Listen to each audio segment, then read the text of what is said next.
Hey friends, I hope you're doing well. Today I have a super important topic to talk about, and it's something that I think causes a lot of stress for a lot of people in a weird way, and that is progress. You know, there's this saying that goes around that people say there's a reason the windshield on the car is so much bigger than the rear view mirror, and it's because you're supposed to be spending all your time looking ahead at life and not worry about what's happened in the past, not worry about what's behind you. And I think there's a lot of wisdom to that in many ways, but I also think it's a little bit dangerous, and let me tell you why. As you might know from watching some of these videos recently, I've been doing a lot of self-reflection lately, a lot of introspection, a lot of deep personal work. And something I've been doing a lot of is taking a look at what triggers me. Specifically what triggers my depression and what sends me into these negative downward spirals that I tend to go to and sometimes get stuck on in my life. And as I was identifying some of those triggers and thinking about them, one that kept coming a lot was all around progress. And I realized that have been many times in the past where I will just feel like I'm not progressing fast enough in life. You know, sometimes I'll look at my bank account and realize I'm not making the money that I set out to be making at this point in my life. Or I'll look at my business and think it hasn't grown to the size that I want it to grow to. Or I'll look at my social network and realize I don't yet have all the friends that I want to have. And I look at lots of things in my life and I realize I'm not quite yet where I want to be. And sometimes if I'm in a low frequency state of mind, if I'm not really vibing with life the best way possible, sometimes that can be enough to trigger me, and sometimes it can trigger me quite badly. You know, sometimes I'll have bills to pay and I'll look at it and I'll realize I don't have as much money as I thought I did, and it's just like, man, I messed up so bad. And it's rarely a case that I've actually messed up, but I just get hung up on it, and I get hung up on thinking that I'm not moving fast enough through life. I'm not achieving my goals as fast as I wanted to. I'm not accomplishing things as fast as I thought maybe that I should. But, you know, we live in a fast-paced world. We live in an instant gratification world where you can go to your phone and get the answer to just about any question you could possibly want in a matter of seconds. We live in a world where everything is instant. Text messaging, instant. Phone calls, instant. All this stuff that's so fast, and because of that, we don't have a lot of patience anymore. And that trips me up, and it causes me a lot of problems. And this is why I think it's so important that we do spend some time looking back in life, looking back over all the things we've been through. And I had an important lesson in that today. I was feeling good. I had a really great day. But at one point I was reviewing some stuff about my business and thinking about the future, and I was just like, yeah, but you know, this isn't where I thought I'd be by now. This isn't the way I thought things were going. I mean, it's 2020. Nothing is the way anybody thought anything would go. But I was really hung up on it, and I was dwelling on it. And it was threatening to bring my frequency down. But I was thinking about it, and I started looking back. I decided to take a look in that rearview mirror, and I thought about a few years back, and I realized that, you know, on May 6th, 2017, I got up to go to work like I did every day, 5 days a week back then. I got up, I think I got up at 5:30. I made my lunch, I made my coffee, I got everything ready, and I was about to head out to the yard. And as I was heading out my back door, I was hit by this wave of nausea. And I felt sick to my stomach. And it wasn't an unusual thing for me to feel sick as I was leaving my house. So I put down my stuff, I turned around, I went back inside, I went to the washroom. I was sick. Not sick enough to call in sick for work, but you know that just when you have a passing wave of nausea sometimes. It was one of those kind of sick. And this has been happening to me more and more frequently for the past couple of weeks. And it was getting to the point where it was almost a daily occurrence. And I thought a lot about it back then, and I realized it was anxiety.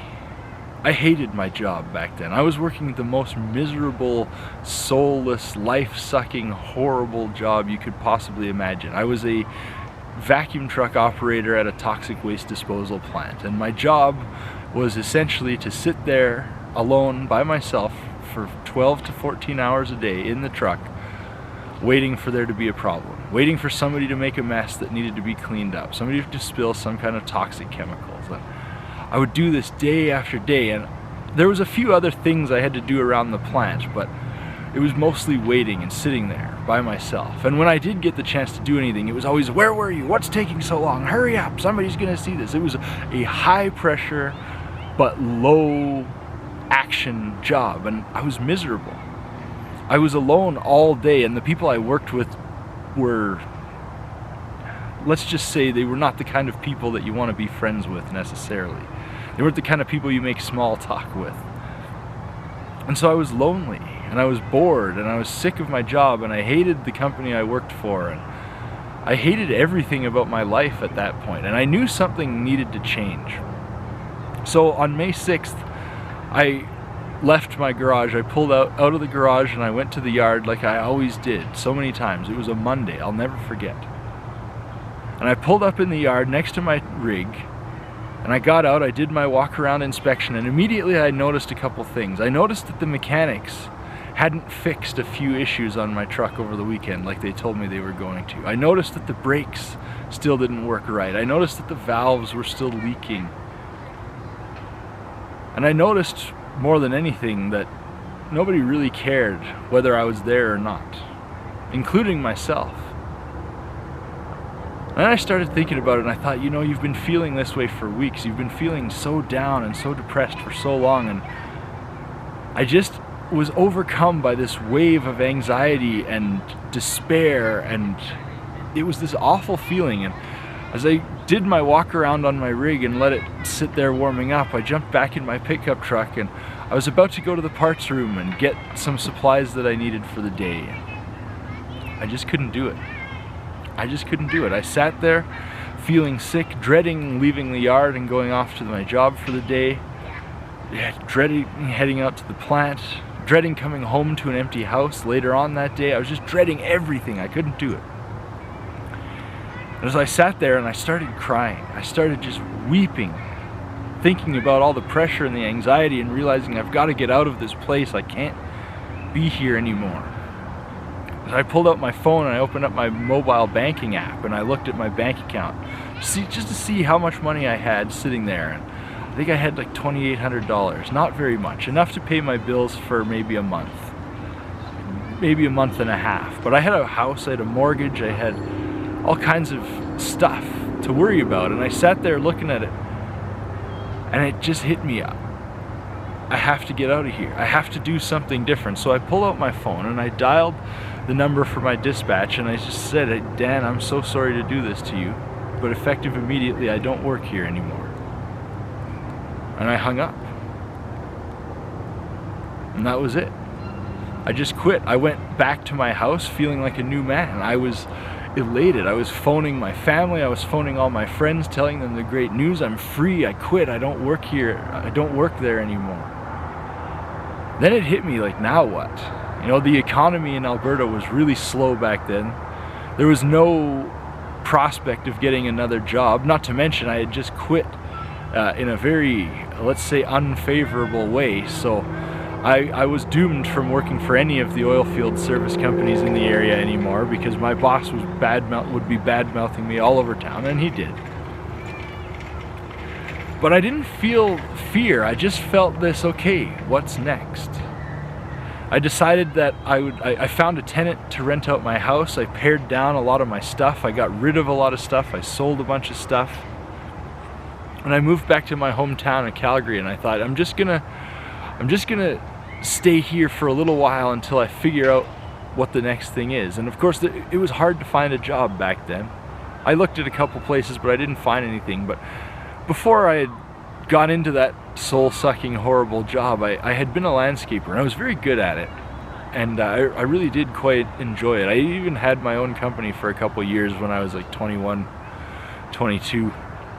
So I had a good idea, and I thought, you know what, I'm just going to start taking on these side landscape jobs. I'll just do, you know, it started out with a friend of my mom's called me. We've had this water feature, it's leaking, could you come rebuild it for us? And I went and I rebuilt it, and then somebody else needed some work done in their garden, so I went and I did that, and I was like, And I just started doing these odd little landscaping jobs here and there. I had no intention of starting a landscaping business. I had no intention of that being my permanent solution. I just thought, I'll do this for now until I find the permanent solution. Well, it is now it's been 3 summers have passed. I'm into my 4th summer since then, and my landscape company has grown bigger than ever before. We're having our best season ever. And I had a really cool day today because I didn't have to go to the job site. I did. I had to go check on my crew, but I didn't have to go there to work. I didn't have to go there to sweat in the heat and shovel dirt and feel degraded and just, I didn't have to go there and be a laborer. I got to go there and be the boss. I had a meeting this morning with a mastermind group of friends that did a course about business freedom a couple years ago with me, and how to structure a business so that it doesn't take over your life. And we were talking and we were reflecting back over the last year. And it suddenly hit me. It was like, it was 10 o'clock in the morning and I was sitting in my office on a Zoom call with people that are some of my dearest friends now. Not worried about going to work. Not worried about taking care of things. I mean, I worried about taking care of things, but not about the sort of things I used to worry about. Not worrying about how I was going to pay the bills next month, or not worrying about what I was going to do for employment, not worrying about any of that, because as I looked back, I realized, holy crap, isn't this cool? Isn't it neat how 3 years ago I was doing landscape jobs out of desperation, just trying to keep a little bit of money in my bank account. Now I have the distinct pleasure of employing 4 different people, and they're working on my behalf, and my business is growing and flourishing, and I'm not solely responsible for it. I'm not solely responsible for getting the work done. I'm not solely responsible for taking care of every little tiny detail, because I suddenly have people around me. But you know, it's interesting, because sometimes, and even as recently as a couple weeks ago, I look at my life and I think, man, I haven't come very far in business. I'm not making the money I wish I was making. Sometimes I get really down and frustrated about it. And if I didn't look back and realize that 4 years ago, 3 years ago, I guess, I didn't know how I was going to pay rent. 3 years ago, I didn't know how I was going to keep paying insurance payments on my truck. 3 years ago, I was planning to just go and get a regular 9-to-5 job somewhere and carry on living life the way everybody else does. But when I look back at that now and I realize I haven't had a regular job in 3 years, I'm into my 4th year of not having had a regular job. And as far as I can see in the future, I'm not going to need to. I have 3 really awesome jobs right now. One of them is working for a company that I own, that I built from the bottom up. I literally bought the first shovel that started the company, and now we have a company with several employees, we have a shop, we have some nice big clients, we're doing some really cool projects, and it's helping me move towards my ultimate mission in life, which is to make life easier for people. You know, I get to make life easier for my employees by giving them employment and a cool place to work. I get to make life easier for my clients by giving them the yard of their dreams and taking care of the yard chores that are overwhelming them and stressing them out when they get home from work every day. And I get to make the world more beautiful by interfacing the urban areas with the natural world. And it's just so cool that I have that opportunity. But if I didn't take the time to look back at where I was 3 years ago, if I didn't take the time to look back, it would be very easy for me to think, I don't have it yet. I haven't made it yet. I haven't got to where I'm going yet. Because sometimes when all you focus on is the destination, it's so easy to forget to look behind you and realize how far you've come. Sometimes you're making progress incrementally and very, very slowly. And sometimes that progress is hard to see. But it's there. And if you take the time to look back, you'll realize that you've probably made a lot more progress than you thought. I know I have. Every time I look back, it's just like, wow. 3 years ago, my life was on a dramatically different trajectory, and things have not turned out the way I expected or wanted them to, but man, they have turned out really great. and they're getting better every single day.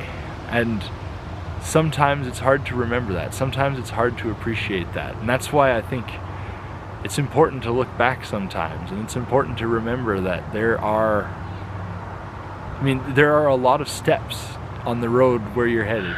There's a lot of steps on the road where I'm headed. On the mission to become the person that I want to become is a long road. It's a lifelong journey. And that's okay. And that's okay, because I have my whole life ahead of me. I have all the time in the world. As long as I keep moving forward one step at a time and doing something every day that gets me a little bit closer to being at that place, then I'm gonna get there. And I don't have to worry about how slow I'm moving, and I don't have to worry about when things don't feel like they're going quite the way I wanted them to, because when that happens, all I have to do is look back and realize I've come a long way. And yeah, I have a long way to go, but man, time marches on no matter what. So as long as I just keep doing it, I'm gonna get there. So I guess don't forget to look back, don't forget to celebrate the victories. Don't forget to document things. One thing I've always been terrible at until very recently is keeping any record. I don't even have any photos of myself from the time I was about 13 until the time I was about 23, 24. Nothing, not even a photo. Maybe one or two that other people took. And sometimes I wish I did. Sometimes I wish I could look back at the person I was back then and even read journals that I never wrote, and look back at where I was then compared to where I am now, because I'm sure that I would appreciate more the progress I have made. I would have a better understanding of exactly what it is I've achieved in my life if I could look back and see where I'd come from. But anyway, I guess my point is, progress is sometimes very small. Sometimes it's hard to notice at all, but watch for it.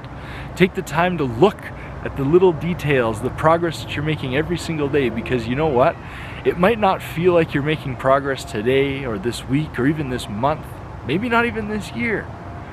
But in 2 years' time, you will have made a lot of progress. Whether it's upward or downward, you will have made a lot of progress in some direction. So take some time now to appreciate that progress, and take some time to consider which direction is that you want to progress in going forward, because it's going to happen one way or other, so you might as well make it happen the way you want it to, right?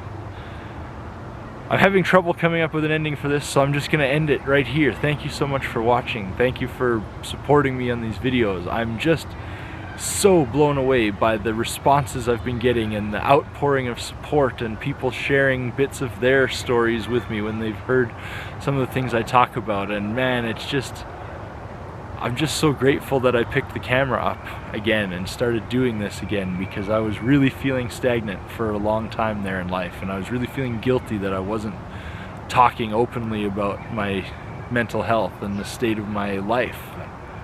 I'm so glad I've started again, because this has just been so reaffirming that I'm on the right track, and so reaffirming that I'm doing the right thing, and that it is resonating for people, and that people are finding value in the things I have to say, because ultimately that's what it's all about, right? My mission in life is to help people and make their lives easier.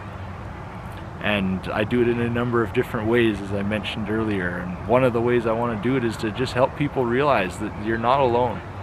Life is difficult for everybody, and we don't talk about that enough as a society, as individuals. We don't like to admit to the world when everything is not okay. But it's important that we do, because we're all in this together.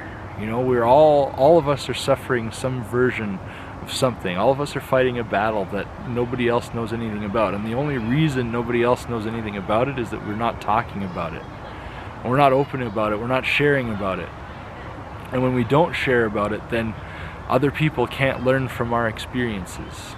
Or other people who have experienced what we're going through can't reach out to us and say, hey, I know how you feel, and I have this idea that might help you. And like, those sort of things don't happen if we don't open up. If we all just pretend everything's fine and we're doing great, then the conversation dies, because everybody just wonders why they're not doing well and everybody else is.